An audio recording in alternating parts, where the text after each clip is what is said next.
on the bikes, there are like seats for the kids. I wouldn't have expected Japan, like Tokyo especially, to be so green. And that I can't live without it, that it's my breathing, it's everything.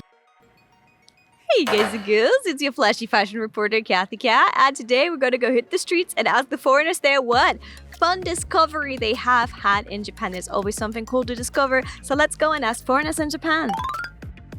Have you made a discovery in Japan yet? Anything you like, anything you'd like phone your parents about or your friends about and tell them, did you know that in Japan? I think it was just more English signs. My mum and friends were worried I wouldn't be able to find my way around, but like the metro is very catered to English speakers. But one thing I thought was really cool, from my balcony you can see this Tokyo sky tree, which I didn't think, So I didn't think I would. I was lucky I was put on the side of the building where you can see it. And I didn't notice it at first, and then at night I was like, I could see the little spire, so that was pretty cool. So that was your Japan discovery, you can actually see sky tree. But I didn't notice it until the night. Came in the morning, the whole day looking out, thought it was fine, like whatever, and then at night I was like, oh my god, that's Tokyo sky tree. Ooh, how did that make you feel? Quite cool. I don't know, I've been like wanting to come here for ages, so it was just like seeing it, because I know that like Tokyo Tower I saw coming in from the airport, so it's just a bit more like I'm here, like a realization. Yeah. Are you gonna go visit Skytree sometime? Definitely. I think will be a bit scared going up it. I've never been up a skyscraper before. Never? Never. I don't know how I'll feel. Yeah, I've been pretty close to the ground most of my life. So yeah, that. And there's an art museum, I think, by Roppongi, is it? And it's up a skyscraper as well. I really want to go to that, but I'm also nervous. Ooh, are you scared of heights? I don't know if I am, because I've never been up. So my dad is and my mum is. So I feel like maybe it's a genetic thing. Oh god, well that's gonna be an interesting experience then for you. Yeah, I'm gonna do it slowly. I'm gonna go for a smaller one before I try the sky tree or something like that. Yeah. Maybe it's not hereditary. You're gonna find out, right? I hope it's not, because there's loads of Ferris wheels I want to do and stuff like that that look really cool. Just I need to find out for myself. Wow. That's some cool discovery. What did you discover here in Japan? Some kind of discovery that you would phone your friends back home and like, did you know this? I found it surprising that on the bikes there are like seats for the kids. So like the kids can ride at the back, but apparently adults can't do it. So it has to be for the kids. And I see, because we live near a school, so you can see that some adults are bringing the kids, but sometimes the kids walk alone, like with no parent. And when they cross the street, they just raise their hand and everyone stops. So it's like, it's really entertaining, yeah. Yeah, it's a lot of kind of like, first of all, I call them mama buses. There's a kid at the front, there's a kid at the back, and maybe there's even a kid strapped to her body. So it's like 4 people on one tiny bicycle. Like the tent thing, the like, Against the rain, right? yeah, they have thing in front, they have the thing in the back for the kid and for their stuff. It's really smart, yeah. Mama buses. I thought of something. The thing she said kind of reminded me of the public transportation here, especially the metro system and the Shinkansen. How the stations can tell, even when the train is not there, exactly where the doors are going to open and where will people leave and enter. If, for example, the markings on the floor on the station will say that the doors will open here, they will open exactly at that point.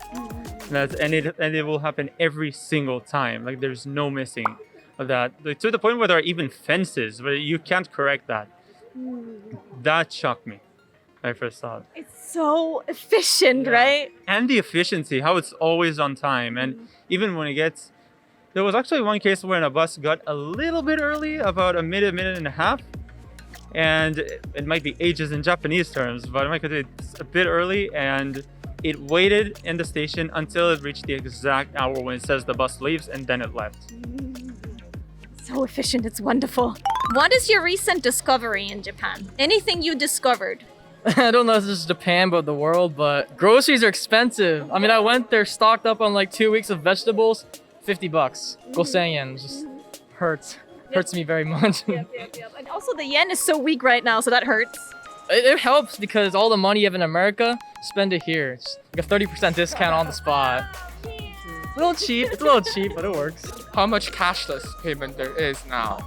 Because like we've always known Japan for being a very cash-based society.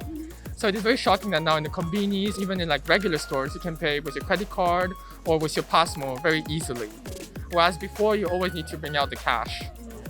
So that's probably something I've really discovered, and I've used it many times now. Yeah, and a good thing is also like before it was only cash, but now it's like, oh, you can use like PayPay or something.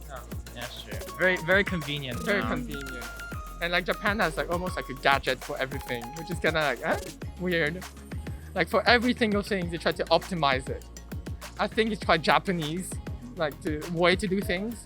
Everything needs to be neat, perfectly optimized. Yeah, I think today actually at the restaurant we ordered by QR code. We just had a QR code and then we just tapped the things on the screen we wanted and it went through. So that was nice little extra new thing. It makes for a very, very fun vacation spot, especially for your first time. All right, thank you so much. Thank you so much. Oh my gosh. What's your recent discovery here in Japan? I saw that when walking the streets, even when you walk in the street, you walk in the left side, that there's clearly a path. So I mean, it's really new. I never saw this like in Switzerland or even in Europe in general. You just walk and try to avoid people. And now here, you have a clear path, and it's written on the floor. So yeah, it was a bit. It was nice to see that. More organized. Everything is more organized in every part of the life here. Yeah. Well, yeah, I'd say we have a really good friends called cockroaches like everywhere. Yeah. Really? Oh gosh. Yeah, I didn't know that. Yeah. Well, you'll find. Don't worry. Did you recently discover one? Well, yeah, like I was in Italy for the past years and then I came back. Now I see them everywhere. I miss them. It's not very discovery, but I wouldn't have expected Japan, like Tokyo especially, to be so green since it's the capital, but there are like so many trees and like parks, and it's very refreshing, especially in summer because it gets very, very hot here. So to see a bit of green is very great. Yeah. Oh, you didn't expect that much green here? Yeah, no, because in Paris, not very green also. I would have expected like more skyscraper and more buildings, but I guess they're both here, so yeah. I think you find plenty of both. Plenty of both. My life lately has just been one discovery after another. Like when I was working for the Eikaiwa, like I went into it kind of with the assumption that it would be difficult and that it would be kind of soul crushing, but I figured I could power through it, stick with like a year contract and just make it work along with my music. But I was very used to there being like full-time music. That was always my life. And so what I discovered was just how important my music is to me and that I can't live without it, that it's my breathing, it's everything. And so I guess it was this very important discovery that going forward, my music always does need to be a really huge part of my life. And working at like a Japanese company with like the Japanese standards of the suit and trying to make it work, and it just wasn't for me. And so I learned that like to some extent, you know, you want to be respectful of the culture that you're in and you want to follow conventions, you want to be respectful of the people around you, but also be true to yourself.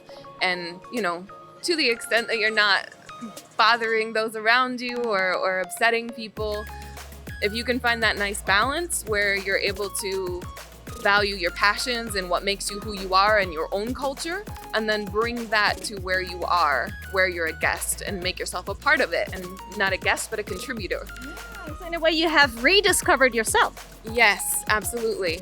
I've really learned like what the core values are, and it's really nice to, instead of like forcing myself, I used to be so conscious about like, oh, I can't take up too much space, I can't be too loud, I should like get my hair under control and I should be more conservative in my dress, you know.